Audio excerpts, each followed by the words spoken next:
PSC ഡയലിലേക്ക് സ്വാഗതം. നിങ്ങൾ 5ാം class മുതൽ 10ാം ക്ലാസ് വരെയുള്ള സ്കൂൾ പാഠപുസ്തകം ഒരു തവണയെങ്കിലും പഠിച്ചിട്ടുള്ളവരാണെങ്കിലും അഥവാ നിങ്ങൾ ഒട്ടും തന്നെ പഠിച്ചിട്ടില്ലാത്ത ആൾക്കാരാണെങ്കിലും നിങ്ങൾ നമ്മുടെ ചാനലിൽ അപ്ലോഡ് ചെയ്തിട്ടുള്ള സയൻസ് വിഷയങ്ങളുടെ ക്ലാസുകൾ കാണാൻ ശ്രമിക്കുക. കേരള PSC അടുത്തിടെ പബ്ലിഷ് ചെയ്ത 65ാം വാർഷിക വിശേഷാൽ പതിപ്പിനെ അടിസ്ഥാനമാക്കി തയ്യാറാക്കിയ ക്ലാസുകളാണ് നമ്മുടെ ചാനലിൽ അപ്ലോഡ് ചെയ്തിട്ടുള്ളത്. നിങ്ങൾ 5ാം ക്ലാസ് മുതൽ 10ാം ക്ലാസ് വരെയുള്ള ടെക്സ്റ്റ് പഠിച്ചിട്ടുള്ളവരാണെങ്കിൽ അവർക്ക് മികച്ചൊരു റിവിഷൻ ആയിരിക്കും. അതല്ലാത്തവരെ സംബന്ധിച്ച് സിമ്പിളായിട്ട് മനസ്സിലാകുന്ന രീതിയിലാണ് ഈ പുസ്തകത്തിൽ കൊടുത്തിട്ടുള്ളത്. നമ്മൾ ഈ പുസ്തകത്തിലെ പ്രധാനപ്പെട്ട സബ്ജക്റ്റുകളുടെയും അതുപോലെ പ്രസ്താവനാ ചോദ്യങ്ങളുടെ 20 സെറ്റും പ്ലേലിസ്റ്റ് ക്രിയേറ്റ് ചെയ്തിട്ടുണ്ട്. അതുകൂടി കാണാൻ ശ്രമിക്കുക.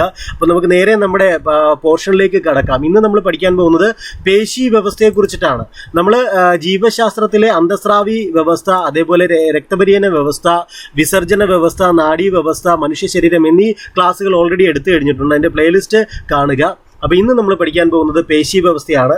അതിനു മുമ്പ് നിങ്ങൾ ആദ്യമായിട്ടാണ് ഈ ചാനൽ കാണുന്നതെങ്കിൽ ചാനൽ സബ്സ്ക്രൈബ് ചെയ്യുക, ബെല്ലൈക്കൺ എനേബിൾ ചെയ്യുക. ആദ്യത്തെ പോയിന്റ് നോക്കാം. മനുഷ്യ ശരീരത്തിലെ ഏറ്റവും വലിയ പേശി ഏതാണ്? അത് ഗ്ലൂട്ടിയസ് മാക്സിമസ് ആണ്. ഗ്ലൂട്ടിയസ് മാക്സിമസ് മനുഷ്യ ശരീരത്തിലെ ഏറ്റവും വലിയ പേശി ഗ്ലൂട്ടിയസ് മാക്സിമസ് ആണ്. നിങ്ങളൊന്ന് കണ്ണടിച്ച് ആലോചിച്ച്, എന്താണ് ഗ്ലൂട്ടിയസ് മാക്സിമസ്? മനുഷ്യ ശരീരത്തിലെ ഏറ്റവും വലിയ പേശിയാണ്. കണ്ണിലെ ബൈക്കോൺവെക്സ് ലെൻസിൽ കാണപ്പെടുന്ന പേശികൾ ഏതൊക്കെയാണ്? അത് സീലിയറി പേശികളാണ്. സീലിയറി പേശികൾ അല്ലെ. ഈ സീലിയറി പേശികളെന്ന് നമ്മൾ പൊതുവെ കേട്ടിട്ടുള്ളത് കണ്ണുമായിട്ട് ബന്ധപ്പെട്ട് തന്നെയാണ് അല്ലെ. നിങ്ങൾ 10ാം ക്ലാസ്സിൽ കണ്ണിന്റെ സ്ട്രക്ചർ വരച്ച് പഠിച്ചവരാണ് അല്ലെ. അപ്പൊ നിങ്ങൾക്കറിയാം സീലിയറി പേശികൾ കണ്ണിലെ ബൈക്കോൺവെക്സ് ലെൻസിൽ കാണപ്പെടുന്ന പേശികളാണ് സീലിയറി പേശികൾ. കണ്ണുകൾ, വൃക്കകൾ എന്നിവയെ സ്ഥാനത്തുറപ്പിച്ച് നിർത്തുന്ന യോജക കല ഏതാണ്? അത് നാരുകലയാണ്. നാരുകല. കണ്ണുകൾ, വൃക്കകൾ എന്നിവയെ സ്ഥാനത്ത് ഉറപ്പിച്ചു നിർത്തുന്ന യോജക കല ഏതാണ്? നാരുകലയാണ്. നാരുകല. നിങ്ങൾ മറ്റു റാങ്ക് ഫെയിലിൽ കണ്ടിട്ടില്ലാത്ത വ്യത്യസ്തമായ പോയിന്റുകളൊക്കെ ഈ പുസ്തകത്തിൽ നമുക്ക് പഠിക്കാൻ പറ്റും. ശരീരത്തിലെ ഏറ്റവും വേഗം കൂടിയ പേശിയായ ഓർബിക്കുലാരിസ് ഒക്കുലി കാണപ്പെടുന്നത് എവിടെയാണ്? അത് കണ്ണിലാണ്. ഞാൻ പറഞ്ഞില്ലേ വ്യത്യസ്തമായ പോയിന്റാണ്. അങ്ങനെ നിങ്ങൾ റാങ്ക് ഫെയറിലൊന്നും കാണാത്ത പോയിന്റുകൾ ഒക്കെ ഇതിനകത്ത് ഉണ്ടാകും. ശരീരത്തിലെ ഏറ്റവും വേഗം കൂടിയ പേശി എന്നാണ് പറയുന്നത് കേട്ടോ. ശരീരത്തിലെ ഏറ്റവും വേഗം കൂടിയ പേശിയായ ഓർബിക്കുലാരിസ് ഒക്കുലി കാണപ്പെടുന്നത് എവിടെയാണ്? കണ്ണിലാണ്. ഓർബിക്കുലാരിസ് ഒക്കുലി കാണപ്പെടുന്നത് എവിടെയാണ്? കണ്ണിലാണ്. ശിശുക്കളുടെ പേശികളിൽ ഏറ്റവും കൂടുതൽ കാണപ്പെടുന്ന പ്രോട്ടീൻ അല്ലെങ്കിൽ മാംസ്യം ഏതാണ്? അത് ഓസിൻ ആണ്. ഓസിൻ എന്ന് പറയുന്ന മാംസ്യമാണ്. ശിശുക്കളുടെ പേശികളിൽ ഏറ്റവും കൂടുതൽ കാണപ്പെടുന്ന പ്രോട്ടീൻ അല്ലെങ്കിൽ മാംസ്യം ഏതാണ്? ഓസിൻ ആണ്. ഓസിൻ അല്ലെ. അടുത്തൊരെണ്ണം നോക്കാം. വ്യായാമത്തിൽ ഏർപ്പെടുമ്പോൾ പേശികൾ സങ്കോചിച്ച് ചെറുതാകുകയും അതേസമയം പേശികളിൽ അനുഭവപ്പെടുന്ന മർദ്ദം സ്ഥായിയായി നിൽക്കുകയും ചെയ്യുന്ന വ്യായാമ രീതി ഏത് പേരിൽ അറിയപ്പെടുന്നു? അത് ഐസോട്ടോണിക് വ്യായാമം അഥവാ എയ്റോബിക് വ്യായാമം എന്ന് പറയുന്നു അല്ലെ. എങ്ങനെയാണ്? ഐസോട്ടോണിക് വ്യായാമം അല്ലെ. അല്ലെങ്കിൽ അതെങ്ങനെ അറിയപ്പെടും? എയ്റോബിക് വ്യായാമം എന്നറിയപ്പെടുന്നു. എന്താണ് എയ്റോബിക് വ്യായാമം അല്ലെങ്കിൽ ഐസോട്ടോണിക് വ്യായാമത്തിന്റെ പ്രത്യേകത പറയുന്നത്? വ്യായാമത്തിൽ ഏർപ്പെടുമ്പോൾ പേശികൾ സങ്കോചിച്ച് ചെറുതാകുകയും അതേസമയം പേശികളിൽ അനുഭവപ്പെടുന്ന മർദ്ദം സ്ഥായിയായി നിൽക്കുകയും ചെയ്യുന്ന വ്യായാമ രീതിയാണ് ഏത് പേരിൽ അറിയപ്പെടുന്നത്? ഐസോട്ടോണിക് വ്യായാമം അഥവാ എയ്റോബിക് വ്യായാമം എന്ന പേരിൽ അറിയപ്പെടുന്നത്. പേശി തന്തുക്കളുടെ കൂട്ടം എങ്ങനെയാണ് അറിയപ്പെടുന്നത്? പേശി തന്തുക്കളുടെ കൂട്ടം അറിയപ്പെടുന്നത് ഫാസിക്കിളുകൾ എന്നാണ്. അപ്പോൾ ഫാസിക്കിളുകൾ എന്ന് പറഞ്ഞാൽ എന്താണ്? പേശി തന്തുക്കളുടെ കൂട്ടമാണ് ഫാസിക്കിളുകൾ. പേശി സങ്കോചം രേഖപ്പെടുത്താൻ ഉപയോഗിക്കുന്ന ഉപകരണമാണ് കൈമോഗ്രാഫ് എന്നറിയപ്പെടുന്നത്. പേശി സങ്കോചം രേഖപ്പെടുത്താൻ ഉപയോഗിക്കുന്ന ഉപകരണം ഏതാണ്? കൈമോഗ്രാഫ് ആണ്. പേശി സങ്കോചം രേഖപ്പെടുത്താൻ ഉപയോഗിക്കുന്ന ഉപകരണം കൈമോഗ്രാഫ്. അപ്പൊ കൈമോഗ്രാഫ് എന്തിനു ഉപയോഗിക്കുന്നു? പേശി സങ്കോചം രേഖപ്പെടുത്താൻ. മനുഷ്യ ശരീരത്തിലെ ഏറ്റവും കട്ടി കൂടിയ പേശി, ഇത് നിങ്ങൾ ഓൾറെഡി പഠിച്ചിട്ടുണ്ട്, ഗർഭാശയ പേശിയാണ്. മനുഷ്യ ശരീരത്തിലെ ഏറ്റവും കട്ടി കൂടിയ പേശി ഗർഭാശയ പേശിയാണ്. വ്യായാമത്തിൽ ഏർപ്പെടുമ്പോൾ പേശികൾ സങ്കോചിച്ച് ചെറുതായാൽ ഏത് പേരിൽ അറിയപ്പെടുന്നു? ഐസോമെട്രിക് അഥവാ അനൈറോബിക് വ്യായാമം എന്നറിയപ്പെടുന്നു അല്ലെ. ഐസോമെട്രിക് അഥവാ അനൈറോബിക് വ്യായാമം എന്നറിയപ്പെടുന്നു. വ്യായാമത്തിൽ ഏർപ്പെടുമ്പോൾ പേശികൾ സങ്കോചിച്ച് ചെറുതായാൽ അത് ഐസോമെട്രിക് അഥവാ അനൈറോബിക് വ്യായാമം എന്നറിയപ്പെടുന്നു. മനുഷ്യ ശരീരത്തിലെ ഏറ്റവും ശക്തമായ പേശി ഏത് പേരിൽ അറിയപ്പെടുന്നു? മസറ്റർ എന്നാണല്ലേ. മസറ്റർ. മനുഷ്യ ശരീരത്തിലെ ഏറ്റവും ശക്തമായ പേശിയാണ് മസറ്റർ. മനുഷ്യ ശരീരത്തിലെ ഏറ്റവും ശക്തമായ പേശിയാണ് മസറ്റർ. മനുഷ്യ ശരീരത്തിലെ ഏറ്റവും ചെറിയ പേശിയായ സ്റ്റേപ്പിഡിയസ് എവിടെയാണ്? അത് മധ്യകർണത്തിലാണ്. മനുഷ്യ ശരീരത്തിലെ ഏറ്റവും ചെറിയ പേശിയായ സ്റ്റേപ്പിഡിയസ് എവിടെയാണ്? മധ്യകർണത്തിലാണ്. മനുഷ്യ ശരീരത്തിലെ പേശികളുടെ എണ്ണം 639 ആണ്. മനുഷ്യ ശരീരത്തിലെ പേശികളുടെ എണ്ണം എത്രയാണ്? 639. രക്തത്തിലെ ഹീമോഗ്ലോബിന് സമാനമായി പേശികളിൽ കാണപ്പെടുന്ന വർണ്ണകമാണ് മയോഗ്ലോബിൻ എന്നറിയപ്പെടുന്നത്. അല്ലെ, രക്തത്തിലാണ് ഹീമോഗ്ലോബിൻ ഉള്ളത്. ആ ഹീമോഗ്ലോബിന് സമാനമായി പേശികളിൽ കാണപ്പെടുന്ന വർണ്ണകം ഏതാണ്? മയോഗ്ലോബിൻ ആണ്. മയോഗ്ലോബിൻ. അടുത്തൊരു പോയിന്റ് നോക്കാം. പേശികൾക്ക് ആവശ്യമായ ഓക്സിജൻ സംഭരിച്ച് വച്ചിരിക്കുന്നത് ഈ പറയുന്ന മയോഗ്ലോബിനിലാണ് അല്ലെ. പേശികൾക്ക് ആവശ്യമായ ഓക്സിജൻ സംഭരിച്ച് വച്ചിരിക്കുന്നത് എവിടെയാണ്? മയോഗ്ലോബിനിൽ. ശ്വസനത്തിന് സഹായിക്കുന്ന വാരിയെല്ലുകൾക്കിടയിലുള്ള പ്രത്യേക പേശികൾ അതെങ്ങനെ അറിയപ്പെടുന്നു? ഇന്റർകോസ്റ്റൽ പേശികൾ എന്നറിയപ്പെടുന്നു അല്ലെ. എന്താണ്? ശ്വസനത്തിന് സഹായിക്കുന്ന വാരിയെല്ലുകൾക്കിടയിലുള്ള പ്രത്യേക പേശികൾ എങ്ങനെ അറിയപ്പെടുന്നു? ഇന്റർകോസ്റ്റൽ പേശികൾ എന്നറിയപ്പെടുന്നു. പേശികളിൽ അടങ്ങിയിരിക്കുന്ന 2 പ്രധാനപ്പെട്ട പ്രോട്ടീൻ അല്ലെങ്കിൽ മാംസ്യം ഏതൊക്കെയാണ്? മാംസ്യങ്ങൾ ഒന്ന് ആക്റ്റിനും ഒന്ന് മയോസിനുമാണ് അല്ലെ. പേശികളിൽ മസിൽസിൽ അടങ്ങിയിരിക്കുന്ന 2 പ്രധാനപ്പെട്ട പ്രോട്ടീൻസ് ഏതൊക്കെയാണ്? ആക്റ്റിനും മയോസിനും. മനുഷ്യന്റെ ശരീരഭാരത്തിന്റെ എത്ര ശതമാനമാണ് പേശികൾ? 40%. മനുഷ്യന്റെ ശരീരഭാരത്തിന്റെ 40% പേശികളുടെ ഭാരമാണ് അല്ലെ. ശരീരചലനം സാധ്യമാക്കുന്ന കല ഏതാണ്? അത് പേശികലയാണ്. ശരീരചലനം സാധ്യമാക്കുന്ന കല പേശികലയാണ്. മനുഷ്യ ശരീരത്തിൽ ഏറ്റവും കൂടുതൽ പ്രവർത്തിക്കുന്ന പേശി എന്ന് ചോദിച്ചാൽ അത് കണ്ണിലെ പേശിയാണ്. മനുഷ്യ ശരീരത്തിൽ ഏറ്റവും കൂടുതൽ വർക്ക് ചെയ്യുന്ന പേശി ഏതാണ്? കണ്ണിലെ പേശി. മനുഷ്യ ശരീരത്തിലെ ഏറ്റവും നീളം കൂടിയ പേശി ഏതാണ്? നീളം കൂടിയ പേശി എന്നറിയപ്പെടുന്നത് സാർട്ടോറിയസ്. മനുഷ്യ ശരീരത്തിലെ ഏറ്റവും നീളം കൂടിയ പേശി എന്നറിയപ്പെടുന്നത് സാർട്ടോറിയസ്. സിലിണ്ടർ ആകൃതിയിലുള്ള കോശങ്ങൾ കാണപ്പെടുന്ന പേശി അസ്ഥിപേശി. രേഖാങ്കിത പേശി എന്നാണ് അറിയപ്പെടുന്നത്. സിലിണ്ടർ ആകൃതിയിലുള്ള കോശങ്ങൾ കാണപ്പെടുന്ന പേശി ഏതാണ്? അസ്ഥിപേശി, രേഖാങ്കിത പേശി. ബൈസെപ്സ്, ട്രൈസെപ്സ് പേശികൾ കാണപ്പെടുന്ന എവിടെയാണ്? ഭുജം അല്ലെ, കൈകളിലാണ്. ബൈസെപ്സും ട്രൈസെപ്സും ജിമ്മിൽ പോയി വർക്കൗട്ട് ചെയ്യുന്നവർക്ക് അറിയാലേ. ബൈസെപ്സ് ട്രൈസെപ്സ് പ്രത്യേകം വർക്കൗട്ട് ചെയ്യത്തില്ലേ? അത് പേശികൾ കാണപ്പെടുന്ന എവിടെയാണ്? അത് ഭുജത്തിലാണ് കാണപ്പെടുന്നത്. ഭുജത്തിൽ. അടുത്ത ഒരു പോയിന്റ് നോക്കാം. ഗ്ലൈക്കോജന്റെ അവയവ വിഘടന ഫലമായി പേശികളിൽ അടിഞ്ഞുകൂടുന്നത് എന്താണ്? അത് ലാക്റ്റിക് ആസിഡ് അല്ലെ. ഗ്ലൈക്കോജന്റെ വിഘടന ഫലമായി പേശികളിൽ അടിഞ്ഞുകൂടുന്നത് എന്താണ്? ലാക്റ്റിക് ആസിഡ് ആണ്. പേശി ചലനങ്ങൾ ഏകോപിപ്പിക്കുന്ന മസ്തിഷ്ക ഭാഗം സെറിബെല്ലം അല്ലെ. ഞാൻ മദ്യം ബാധിക്കുന്നത് സെറിബെല്ലത്തെയാണെന്ന് പറഞ്ഞിട്ടുണ്ട് അല്ലെ. കാരണം മദ്യം ബാധിക്കുമ്പോൾ സെറിബെല്ലത്തെ ബാധിക്കുന്നതുകൊണ്ട് നമ്മുടെ പേശി ചലനങ്ങൾ ഏകോപിപ്പിക്കാൻ പറ്റാതെ വരികയും അതുകൊണ്ട് വേച്ച് നടന്നു പോകുന്നത് കണ്ടിട്ടില്ലേ? അലച്ചുകെട്ടി വീഴുന്നതൊക്കെ കണ്ടിട്ടില്ലേ? അതുകൊണ്ടാണ്. പേശി കോശങ്ങളിലെ ഊർജ്ജോൽപാദനം വർദ്ധിപ്പിക്കുന്ന രാസവസ്തുക്കൾ എന്ന് ചോദിച്ചാൽ അവരെ വിളിക്കുന്ന പേരാണ് സ്റ്റീറോയിഡുകൾ അല്ലെ. സ്റ്റീറോയിഡുകൾ എന്നാണ്. പേശി കോശങ്ങളിലെ ഊർജ്ജോൽപാദനം വർദ്ധിപ്പിക്കുന്ന രാസവസ്തുക്കളാണ് സ്റ്റീറോയിഡുകൾ. ജിമ്മിൽ പോകുന്ന എല്ലാവരുമില്ല, ചില ആൾക്കാരൊക്കെ അല്ലെ മസിൽ സെറ്റാക്കാൻ വേണ്ടി, ബോഡി ബിൽഡപ്പ് ചെയ്യാൻ വേണ്ടിയിട്ട് സ്റ്റീറോയിഡുകളൊക്കെ യൂസ് ചെയ്യാറുണ്ട്. പക്ഷെ സ്റ്റീറോയിഡുകളൊക്കെ യൂസ് ചെയ്താൽ എപ്പോഴും ഒരു സൈഡ് എഫക്ട് ഉണ്ടാകാറുണ്ട് അല്ലെ. അപ്പൊ ഇത്രയാണ് പേശി വ്യവസ്ഥ അല്ലെ. ഇനി നമ്മൾ പഠിക്കാൻ പോകുന്നത് ശ്വസന വ്യവസ്ഥയെ കുറിച്ചിട്ടാണ്. ശ്വസന വ്യവസ്ഥ അല്ലെ, റെസ്പിറേറ്ററി സിസ്റ്റം. നമ്മുടെ ശ്വസന വ്യവസ്ഥയെ കുറിച്ചിട്ടാണ് നമ്മളിനി പഠിക്കാൻ പോകുന്നത്. ഞാനിവിടെ അപ്ലോഡ് ചെയ്യുന്ന എല്ലാ ക്ലാസ്സുകളുടെയും പരീക്ഷ ടെലഗ്രാം ചാനലിൽ ഇടുന്നുണ്ട്. നിങ്ങൾ മിസ് ചെയ്യരുത്. നിങ്ങൾ ഡിസ്ക്രിപ്ഷൻ ബോക്സിൽ കൊടുത്തുള്ള ലിങ്ക് വഴി ടെലഗ്രാമിൽ ജോയിൻ ചെയ്താൽ നിങ്ങൾക്ക് ആ പരീക്ഷയൊക്കെ അറ്റൻഡ് ചെയ്യാൻ പറ്റുന്നതാണ്. പ്രാണവായു എന്നറിയപ്പെടുന്നത് ഓക്സിജൻ ആണ്. ഇത് പിന്നെ ആരും പറഞ്ഞു തരേണ്ട കാര്യമില്ല. പ്രാണവായു ഓക്സിജൻ ആണ്.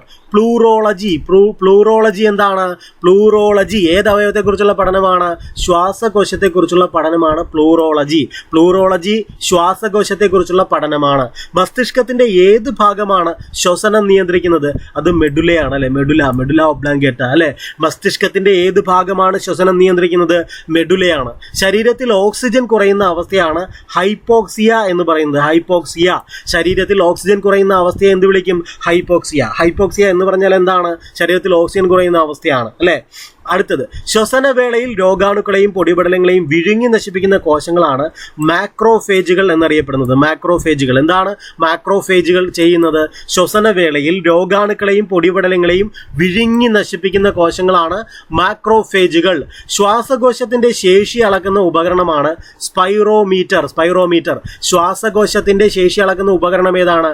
സ്പൈറോമീറ്റർ ആണ്. ശ്വാസകോശ പട്ടാളം എന്നറിയപ്പെടുന്നത് മാക്രോ മാക്രോഫേജുകളാണ്. മാക്രോഫേജുകളുടെ ധർമ്മം നമ്മൾ ഓൾറെഡി പഠിച്ചു. എന്താണ്? ശ്വസനവേളയിൽ രോഗാണുക്കളെയും പൊടിപടലങ്ങളെയും വിഴുങ്ങി നശിപ്പിക്കുന്ന കോശങ്ങളാണ് മാക്രോഫേജുകൾ. മാക്രോഫേജുകൾ എങ്ങനെ അറിയപ്പെടുന്നു? ശ്വാസകോശ പട്ടാളം എന്നറിയപ്പെടുന്നു അല്ലെ. ശ്വാസകോശത്തിന്റെ ശേഷി അളക്കുന്ന ഉപകരണം ഏതാണ്? സ്പൈറോമീറ്റർ ആണ്. ശ്വാസകോശത്തിന്റെ ആവരണം അറിയപ്പെടുന്ന പേരാണ് പ്ലൂറ എന്ന് പറയുന്നത്. നോട്ട് ചെയ്ത് വെച്ചോളുക.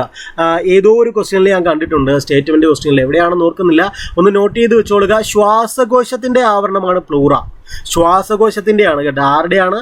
ശ്വാസകോശത്തിന്റെ ആവരണമാണ് പ്ലൂറ. മനുഷ്യന്റെ ടൈഡൽ വോളിയം അല്ലെ, ടൈഡൽ വോളിയം എത്രയാണ്? അത് 500 മില്ലി ലിറ്റർ ആണ്. മനുഷ്യന്റെ ടൈഡൽ വോളിയം 500 മില്ലി ലിറ്റർ ആണ്. മാംസപേശികൾ ഇല്ലാത്തതിനാൽ സ്വയം വികസിക്കാനോ സങ്കോചിക്കാനോ കഴിവില്ലാത്ത അവയവമാണ് ശ്വാസകോശം എന്ന് പറയുന്നത് അല്ലെ. അപ്പൊ ശ്വാസകോശത്തിന്റെ ഒരു പ്രത്യേകത നിങ്ങൾക്കറിയാലോ അല്ലെ. ഒന്ന് നിങ്ങൾക്കറിയാലേ, ശ്വാസകോശം സ്പോഞ്ച് പോലെയാണ് എന്ന് കേട്ടിട്ടുണ്ടല്ലേ. അങ്ങനെയല്ല ഞാൻ പറഞ്ഞു വരുന്നത്, മാംസപേശികൾ ഇല്ലാത്തതിനാൽ സ്വയം വികസിക്കാനോ സങ്കോചിക്കാനോ കഴിവില്ലാത്ത അവയവമാണ് നമ്മുടെ ശ്വാസകോശം. അടുത്തൊരു പോയിന്റ് നോക്കുക. സ്പൈറോമീറ്റർ അളക്കുന്നത് ഏതിന്റെ ശേഷിയാണെന്നാണ് അല്ലെ. സ്പൈറോമീറ്റർ അളക്കുന്നത് ശ്വാസകോശത്തിന്റെ ശേഷിയാണ് സ്പൈറോമീറ്റർ ഉപകരണം കൊണ്ട് അളക്കുന്നത് അല്ലെ. സ്പൈറോമീറ്റർ എന്ന ഉപകരണം കൊണ്ട് അളക്കുന്നത് എന്താണ്? ശ്വാസകോശത്തിന്റെ ശേഷിയാണ്. ശ്വസനത്തിന് ശേഷം പുറത്തുവിടുന്ന വായുവിലെ കാർബൺ ഡൈ ഓക്സൈഡിന്റെ അളവ് എത്ര ശതമാനമാണ്? 4 മുതൽ 5% വരെയാണ് അല്ലെ. ശ്വസനത്തിന് ശേഷം പുറത്തുവിടുന്ന വായുവിലെ കാർബൺ ഡൈ ഓക്സൈഡിന്റെ അളവ് എത്രയാണ്? 4 മുതൽ 5 വരെയാണ്. ശ്വസനത്തിന് ശേഷം പുറത്തുവിടുന്ന വായുവിലെ നൈട്രജന്റെ അളവ് എത്രയാണ്? 78% അല്ലെ. ഒന്ന് നോക്കിയാൽ, ശ്വസനത്തിന് ശേഷം പുറത്തുവിടുന്ന വായുവിലെ കാർബൺ ഡൈ ഓക്സൈഡിന്റെ അളവ് എത്രയാണ്? 4 മുതൽ 5% വരെ. ശ്വസനത്തിന് ശേഷം പുറത്തുവിടുന്ന വായുവിലെ നൈട്രജന്റെ അളവോ 78%. CPR എന്നതിന്റെ പൂർണ്ണ രൂപം അല്ലെ. CPR കൊടുക്കുക എന്ന് നിങ്ങൾ കേട്ടിട്ടുണ്ട്, സിനിമയിലൊക്കെ കണ്ടിട്ടുണ്ട് അല്ലെ. CPR എന്നതിന്റെ പൂർണ്ണ രൂപം കാർഡിയോ പൾമണറി റിസസിറ്റേഷൻ എന്നാണ് കേട്ടോ. കാർഡിയോ പൾമണറി റിസസിറ്റേഷൻ എന്നാണ് CPR. Cardio pulmonary resuscitation. ചുമയ്ക്കെതിരെ പ്രവർത്തിക്കുന്ന ഔഷധങ്ങൾ അറിയപ്പെടുന്ന പേര് എക്സ്പെക്ടറന്റ് എന്നാണ്. എക്സ്പെക്ടറന്റ്, നിങ്ങൾ ചുമയുടെ ടോണിക് അല്ലെങ്കിൽ സിറപ്പ് എടുത്ത കവറിന്റെ പുറത്ത് നോക്കിയാൽ നിങ്ങൾക്ക് അതിൽ എക്സ്പെക്ടറന്റ് എന്ന് എഴുതിയിരിക്കുന്നത് കാണാൻ പറ്റും. ചുമയ്ക്കെതിരെ പ്രവർത്തിക്കുന്ന ഔഷധങ്ങൾ അറിയപ്പെടുന്ന പേരെന്താണ്? എക്സ്പെക്ടറന്റ് എന്നാണ്. മനുഷ്യർ ഒരു മിനിറ്റിൽ ശരാശരി എത്ര പ്രാവശ്യം ശ്വസിക്കുന്നുണ്ട്? അത് 13 മുതൽ 17 പ്രാവശ്യം വരെ അല്ലെ. മനുഷ്യർ ഒരു മിനിറ്റിൽ ശരാശരി 13 മുതൽ 17 പ്രാവശ്യം ശ്വസിക്കുന്നുണ്ട്. മനുഷ്യന്റെ നിലനിൽപ്പിന് അന്തരീക്ഷത്തിലുള്ള ഓക്സിജന്റെ കുറഞ്ഞ അളവെന്ന് പറയുന്നത് 6.9% അല്ലെ. നമ്മുടെ അന്തരീക്ഷത്തിൽ 6.9% ഓക്സിജൻ എങ്കിലും ഉണ്ടായിരിക്കണം മനുഷ്യന്റെ നിലനിൽപ്പിന് അല്ലെ. മനുഷ്യന്റെ നിലനിൽപ്പിന് അന്തരീക്ഷത്തിലുള്ള ഓക്സിജന്റെ കുറഞ്ഞ അളവ് എത്രയാണ്? 6.9%. എംഫിസിമ ബാധിക്കുന്ന അവയവം ശ്വാസകോശമാണ് അല്ലെ. എംഫിസിമ ബാധിക്കുന്ന അവയവം ഏതാണ്? ശ്വാസകോശമാണ് എംഫിസിമ ബാധിക്കുന്നത്. ശക്തമായ ഉച്ഛ്വാസം നടത്തിയ ശേഷം പുറത്തുവിടാൻ കഴിയുന്ന വായുവിന്റെ ഏറ്റവും കൂടിയ അളവാണ് ജൈവക്ഷമത അല്ലെങ്കിൽ വൈറ്റൽ കപ്പാസിറ്റി എന്ന് പറയുന്നത്. എന്താണ് വൈറ്റൽ കപ്പാസിറ്റി അല്ലെങ്കിൽ ജൈവക്ഷമത? ശക്തമായ ഉച്ഛ്വാസം നടത്തിയ ശേഷം പുറത്തുവിടാൻ കഴിയുന്ന വായുവിന്റെ ഏറ്റവും കൂടിയ അളവാണ് ജൈവക്ഷമത അഥവാ വൈറ്റൽ കപ്പാസിറ്റി. ഇനി നമുക്ക് പഠിക്കാനുള്ളത് പ്രത്യുൽപാദന വ്യവസ്ഥയാണ്. പ്രത്യുൽപാദന വ്യവസ്ഥ, റിപ്രൊഡക്റ്റീവ് സിസ്റ്റം അല്ലെ. 9ാം ക്ലാസ്സിൽ ഒരു ചാപ്റ്റർ ഉണ്ട് അല്ലെ. മിക്കവാറും ടീച്ചേഴ്സൊക്കെ സ്കിപ്പ് ചെയ്ത് കളയുന്ന ചാപ്റ്റർ അല്ലെ. കുട്ടികൾ ആകാംക്ഷയോടെ പഠിക്കാൻ കാത്തിരിക്കുന്നതും കുട്ടികൾ സ്കിപ്പ് ചെയ്യുന്നതുമായിട്ടുള്ള ഒരു ചാപ്റ്ററാണ് പ്രത്യുൽപാദന വ്യവസ്ഥ. ശരിക്കും പറഞ്ഞാൽ സ്കൂളിലെ ടീച്ചേഴ്സ് കറക്റ്റായിട്ട് അത് പഠിപ്പിച്ചു കൊടുക്കേണ്ടത് അത്യാവശ്യമാണ് അല്ലെ. ഓക്കെ, അടുത്ത നമുക്ക് അതിന്റെ കാര്യങ്ങളിലേക്ക് പോവാം. പ്രത്യുൽപാദന വ്യവസ്ഥ. ടെസ്റ്റ് ട്യൂബ് ശിശുവിന്റെ സാങ്കേതിക വിദ്യ അറിയപ്പെടുന്നത് ഇൻവിട്രോ ഫെർട്ടിലൈസേഷൻ എന്നാണ്. ഇൻവിട്രോ ഫെർട്ടിലൈസേഷൻ അല്ലെ. എങ്ങനെയാണ് അറിയപ്പെടുന്നത്? IVF എന്ന് പറയുമല്ലേ ചുരുക്കി. ഇൻവിട്രോ ഫെർട്ടിലൈസേഷൻ അല്ലെ. ടെസ്റ്റ് ട്യൂബ് ശിശുവിന്റെ സാങ്കേതിക വിദ്യ ഇൻവിട്രോ ഫെർട്ടിലൈസേഷൻ അല്ലെ. In vitro fertilization. ശിശുവിന്റെ പിതൃത്വം തെളിയിക്കാൻ ഉപയോഗിക്കുന്ന വൈദ്യശാസ്ത്ര രീതി DNA ഫിംഗർ പ്രിന്റിംഗ് ആണ് അല്ലെ. DNA finger printing. ശിശുവിന്റെ പിതൃത്വം തെളിയിക്കാൻ ഉപയോഗിക്കുന്ന വൈദ്യശാസ്ത്ര രീതി ഏതാണ്? DNA ഫിംഗർ പ്രിന്റിംഗ് ആണ്. അടുത്താണ് പാലിന്റെ മഞ്ഞ നിറത്തിന് കാരണം കരോട്ടിന്റെ സാന്നിധ്യമാണ്. പാലിന്റെ മഞ്ഞ നിറത്തിന് കാരണം എന്താണ്? കരോട്ടിന്റെ സാന്നിധ്യമാണ്. പുരുഷനെ വന്ധീകരിക്കുന്ന ശസ്ത്രക്രിയയുടെ പേരാണ് വാസക്ടമി. പുരുഷനെ വന്ധീകരിക്കുന്ന ശസ്ത്രക്രിയയുടെ പേര് വാസക്ടമി. അടുത്തൊരു പോയിന്റ് നോക്കുക. പുംബീജത്തിന് ചലിക്കാൻ ആവശ്യമായ ഊർജം നൽകുന്നത് ഉടൽ ഭാഗത്തെ ഏത് കോശാംഗമാണ്? മൈറ്റോകോൺട്രിയ. മൈറ്റോകോൺട്രിയ. പുംബീജത്തിന് ചലിക്കാൻ ആവശ്യമായ ഊർജ്ജം നൽകുന്നത് ഉടൽഭാഗത്തെ ഏത് കോശാംഗമാണ്? മൈറ്റോകോൺട്രിയ. മനുഷ്യകോശത്തിലെ ക്രോമസോമുകളുടെ എണ്ണം എന്ന് പറയുന്നത് 23 ജോഡി എന്ന് പറയാം, അല്ലെങ്കിൽ 46 എണ്ണം പറയാനാണെങ്കിൽ 46 അല്ലെ, ജോഡിയാണെങ്കിൽ 23 ജോഡി. അമ്മയായ ആദ്യത്തെ ടെസ്റ്റ് ട്യൂബ് ശിശുവാണ് നതാലി ബ്രൗൺ. അമ്മയായ ആദ്യത്തെ ടെസ്റ്റ് ട്യൂബ് ശിശു ഏതാണ്? നതാലി ബ്രൗൺ ആണ് അല്ലെ, നതാലി ബ്രൗൺ. മറുപിള്ള എന്നറിയപ്പെടുന്നത് പ്ലാസന്റയാണ്. മറുപിള്ള എന്നറിയപ്പെടുന്നത് എന്താണ്? പ്ലാസന്റയാണ്. ആർത്തവ ചക്രം കാണപ്പെടുന്ന ജീവവിഭാഗം പ്രമേറ്റുകളാണ്. ആർത്തവ ചക്രം കാണപ്പെടുന്ന ജീവവിഭാഗം ഏതാണ്? പ്രമേറ്റുകളാണ്. അണ്ടമുണ്ടാകുന്ന പ്രക്രിയയാണ് ഊജനിസിസ് എന്നറിയപ്പെടുന്നത്. അണ്ടമുണ്ടാകുന്ന പ്രക്രിയ ഏതാണ്? ഊജനിസിസ് എന്നാണ് അറിയപ്പെടുന്നത്. ഊജനിസിസ്. നമുക്ക് അടുത്ത പോയിന്റ് നോക്കാം. ഞാനിവിടെ പങ്കുവയ്ക്കുന്ന വിവരങ്ങൾ നിങ്ങൾക്ക് ഇഷ്ടപ്പെടുന്നുണ്ടെങ്കിൽ തീർച്ചയായും ലൈക്ക് ചെയ്യണം. നിങ്ങൾ നിങ്ങളുടെ സുഹൃത്തുക്കൾക്ക് ഷെയർ ചെയ്ത് ചാനൽ സപ്പോർട്ട് ചെയ്യണം. അടുത്ത ഒരു ചെറിയ ബോക്സിൽ കൊടുത്തിട്ടുള്ളത് ക്യാൻസറിനെ കുറിച്ചിട്ടാണ് അല്ലെ. ക്യാൻസർ ഇന്ന് സർവ്വസാധാരണമായിട്ടുള്ള ഒരു അസുഖമായിട്ട് മാറി അല്ലേ. എപ്പിത്തീലിയയെ ബാധിക്കുന്ന ക്യാൻസറാണ് കാർസിനോമ എന്നറിയപ്പെടുന്നത് അല്ലേ. എപ്പിത്തീലിയയെ ബാധിക്കുന്ന ക്യാൻസർ ഏതാണ്? കാർസിനോമ. ഒരാളിൽ ക്യാൻസർ ഉണ്ടാക്കുന്ന ഘടകങ്ങളെ പൊതുവെ പറയുന്ന പേരാണ് കാർസിനോജൻ എന്ന്. ഒരാളിൽ ക്യാൻസർ ഉണ്ടാക്കുന്ന ഘടകങ്ങളെ പൊതുവെ പറയുന്ന പേരെന്താണ്? കാർസിനോജൻ എന്നാണ്. ക്യാൻസർ ഉണ്ടാക്കാൻ കാരണമായ വസ്തുക്കളെ കാർസിനോജൻ എന്ന് പറയാം. ക്യാൻസർ ചികിത്സയ്ക്ക് ഉപയോഗിക്കുന്ന കിരണം ഏതാണ്? ഗാമാ കിരണമാണ്. ക്യാൻസർ ചികിത്സയ്ക്ക് ഉപയോഗിക്കുന്ന കിരണം ഗാമാ കിരണം. ക്യാൻസറിന് കാരണമായ ജീനുകൾ ഓങ്കോജീനുകൾ എന്നാണ് അറിയപ്പെടുന്നത്. ക്യാൻസറിന് കാരണമായ ജീനുകൾ അറിയപ്പെടുന്ന പേര് ഓങ്കോജീനുകൾ എന്നാണ്. ക്യാൻസറുമായി ബന്ധപ്പെട്ട ശാസ്ത്രശാഖയാണ് ഓങ്കോളജി. ക്യാൻസറുമായി ബന്ധപ്പെട്ട ശാസ്ത്രശാഖ ഓങ്കോളജിയാണ്. യോജക കലയെ ബാധിക്കുന്ന ക്യാൻസറാണ് സാർക്കോമ. യോജക കലയെ ബാധിക്കുന്ന ക്യാൻസർ ഏതാണ്? സാർക്കോമയാണ്. സാർക്കോമ. അപ്പോൾ ഒന്നുകൂടി നോക്കാം. ക്യാൻസർ എപ്പിത്തീലിയയെ ബാധിക്കുന്ന ക്യാൻസർ കാർസിനോമ എന്നറിയപ്പെടുന്നു. ഒരാളിൽ ക്യാൻസർ ഉണ്ടാക്കുന്ന ഘടകങ്ങളെ പൊതുവെ വിളിക്കുന്ന പേരാണ് കാർസിനോജൻ എന്ന്. ക്യാൻസർ ചികിത്സയ്ക്ക് ഉപയോഗിക്കുന്ന കിരണമാണ് ഗാമാ കിരണം. ക്യാൻസറിന് കാരണമായ ജീനുകളാണ് ഓങ്കോജീനുകൾ. ക്യാൻസറുമായി ബന്ധപ്പെട്ട ശാസ്ത്രശാഖയാണ് ഓങ്കോളജി. യോജക കലയെ ബാധിക്കുന്ന ക്യാൻസറാണ് സാർക്കോമ എന്നറിയപ്പെടുന്നത്. ഇന്ന് നമുക്ക് ബാക്കി പഴയ പോയിന്റിലേക്ക് പോകാം. ഗർഭസ്ഥ ശിശുവിന്റെ വളർച്ച പൂർണ്ണമാകുന്നത് ഏത് ആവരണത്തിനുള്ളിലാണ്? അമ്നിയോണിലാണ് അല്ലെ. ഗർഭസ്ഥ ശിശുവിന്റെ വളർച്ച പൂർണ്ണമാകുന്നത് അമ്നിയോൺ എന്ന ആവരണത്തിനുള്ളിലാണ്. സ്ത്രീയെ വന്ധീകരിക്കുന്ന ശസ്ത്രക്രിയയുടെ പേര് ട്യൂബക്ടമി എന്നാണ് അല്ലെ. സ്ത്രീയെ വന്ധീകരിക്കുന്ന ശസ്ത്രക്രിയയുടെ പേരെന്താണ്? ട്യൂബക്ടമി എന്നാണ്. പുംബീജങ്ങളുടെ ഉൽപാദനത്തിന് ആവശ്യമായ ശരീര താപനില എന്ന് പറയുന്നത് 35 മുതൽ 36 ഡിഗ്രി സെൽഷ്യസ് വരെയാണ്. പുംബീജങ്ങളുടെ ഉൽപാദനത്തിന് ആവശ്യമായ ശരീര താപനില 35 മുതൽ 36 ഡിഗ്രി സെൽഷ്യസ് വരെയാണ്. ബീജസംയോഗം നടന്ന അണ്ഡം ഗർഭാശയ ഭിത്തിയിൽ പറ്റിപ്പിടിക്കുന്ന പ്രക്രിയ അറിയപ്പെടുന്ന പേര് ഇംപ്ലാന്റേഷൻ എന്നാണ്. എന്താണ്? ബീജസംയോഗം നടന്ന അണ്ഡം ഗർഭാശയ ഭിത്തിയിൽ പറ്റിപ്പിടിക്കുന്ന പ്രക്രിയ അറിയപ്പെടുന്ന പേര് ഇംപ്ലാന്റേഷൻ എന്നാണ്. മനുഷ്യ സ്ത്രീയുടെ മുലപ്പാലിൽ ജലം എത്ര ശതമാനമാണ്? 80%. മനുഷ്യ സ്ത്രീയുടെ മുലപ്പാലിൽ ജലം 80%. മുലപ്പാലിൽ അടങ്ങിയിരിക്കുന്ന പഞ്ചസാര എന്ന് പറയുന്നത് ലാക്ടോസ് ആണ്. മുലപ്പാലിൽ അടങ്ങിയിരിക്കുന്ന പഞ്ചസാര ലാക്ടോസ് ആണ്. മനുഷ്യനിൽ എത്ര ലിംഗ ക്രോമസോമുകളുണ്ട്? ഒരു ജോഡി ലിംഗ ക്രോമസോമുകളുണ്ട് അല്ലെ. മനുഷ്യരിൽ എത്ര ലിംഗ ക്രോമസോമുകളുണ്ട്? ഒരു ജോഡി ലിംഗ ക്രോമസോമുകളുണ്ട്. മനുഷ്യരിൽ പുരുഷന്മാരുടെ ലിംഗനിർണയ ക്രോമസോമുകൾ ഏത് പേരിലാണ് അറിയപ്പെടുന്നത്? XY എന്നാണ് അറിയപ്പെടുന്നത് അല്ലെ. ശരിക്കും പറഞ്ഞാൽ ഒരു ജോഡി ലിംഗ ക്രോമസോമുകളാണ് മനുഷ്യരിലുള്ളത്. അതിൽ X ആണെങ്കിൽ അത് സ്ത്രീയെ സൂചിപ്പിക്കും, XY ആണെങ്കിൽ അത് പുരുഷനെ സൂചിപ്പിക്കും. ഏറ്റവും ചെറിയ മനുഷ്യകോശം ഏതാണ്? ബീജമാണ്. മനുഷ്യരിൽ സ്ത്രീകളുടെ ലിംഗനിർണയ ക്രോമസോമുകൾ ഏത് പേരിലാണ് അറിയപ്പെടുന്നത്? XX എന്നാണ്. കേട്ടാ. അതെ, XY എന്നാണെങ്കിൽ അത് പുരുഷനെയാണ് സൂചിപ്പിക്കുന്നത്. ലിംഗ ക്രോമസോമുകൾ XY പുരുഷനെയും XX എന്നുള്ളത് സ്ത്രീയെയും സൂചിപ്പിക്കുന്നുണ്ട്. അടുത്തൊരു പോയിന്റ് നോക്കാം. മനുഷ്യകോശത്തിലെ സ്വരൂപ ക്രോമസോമുകൾ എത്ര ജോഡിയാണ്? അത് 22 ജോഡിയാണ്. 22 ജോഡി. ശരിക്കും പറഞ്ഞാൽ നമ്മൾ പറഞ്ഞിട്ടുണ്ടല്ലേ, മൊത്തം 23 ജോഡി ക്രോമസോമുകളാണ് ഉള്ളതെന്ന് പറഞ്ഞിട്ടുണ്ടല്ലേ. അതിൽ 22 ജോഡി എന്ന് പറയുന്നത് ഓട്ടോസോം അല്ലെങ്കിൽ സ്വരൂപ ക്രോമസോമുകൾ എന്നാണ് അറിയപ്പെടുന്നത്. 22 ജോഡി ഓട്ടോസോം അല്ലെങ്കിൽ സ്വരൂപ ക്രോമസോമുകൾ. പിന്നെയുള്ള ഒരു ജോഡി എന്ന് പറയുന്നതാണ് ലിംഗ ക്രോമസോമുകൾ. അത് X ആണെങ്കിൽ സ്ത്രീ ആയിരിക്കും, അത് XY ആണെങ്കിൽ അത് പുരുഷനായിരിക്കും. അതായത് ഇപ്പോൾ ഒരു മനുഷ്യൻ എടുത്തു കഴിഞ്ഞാൽ, ഒരു പുരുഷനെ എടുത്തു കഴിഞ്ഞാൽ അയാളുടെ ക്രോമസോം എന്ന് പറയുന്നത് ഇങ്ങനെയായിരിക്കും ഉണ്ടാകുക: 22 ഓട്ടോസോം പ്ലസ് പുരുഷനാണെങ്കിൽ XY ഇങ്ങനെയായിരിക്കും ഉണ്ടാകുക. അതൊരു സ്ത്രീ ആണെങ്കിൽ അതെങ്ങനെയായിരിക്കും എന്ന് വെച്ചാൽ ഈ XY ആയിരിക്കത്തില്ല. സ്ത്രീ ആണെങ്കിൽ അവിടെ 22 ഓട്ടോസോം പ്ലസ് XX ഇങ്ങനെയായിരിക്കും കാണുക. ഇതാണ് സ്ത്രീയും പുരുഷനിലും ലിംഗ ക്രോമസോമുകൾ എഴുതുന്നത്, അല്ലെങ്കിൽ ക്രോമസോം എഴുതുന്നത് ഇങ്ങനെയാണ്. അടുത്തൊരു പോയിന്റ് നോക്കുക. ആർത്തവ ചക്രം പൂർണ്ണമായും നിലയ്ക്കുന്നത് ഏത് പേരിൽ അറിയപ്പെടുന്നു? അത് ആർത്തവ വിരാമം എന്നറിയപ്പെടുന്നു. ആർത്തവ വിരാമം, എനിക്ക് തോന്നുന്നത് മെനോപോസ് എന്നാണ് പറയുന്നത് തോന്നുന്നു. ആർത്തവ ചക്രം പൂർണ്ണമായും നിലയ്ക്കുന്നത് ആർത്തവ വിരാമം എന്നാണ് അറിയപ്പെടുന്നത്. സ്ത്രൈണതയ്ക്ക് കാരണമായ ഹോർമോൺ ഏതാണ്? അത് ഈസ്ട്രജൻ ആണ്. ഈസ്ട്രജൻ സ്ത്രൈണതയ്ക്ക് കാരണമായ ഹോർമോൺ ഈസ്ട്രജൻ.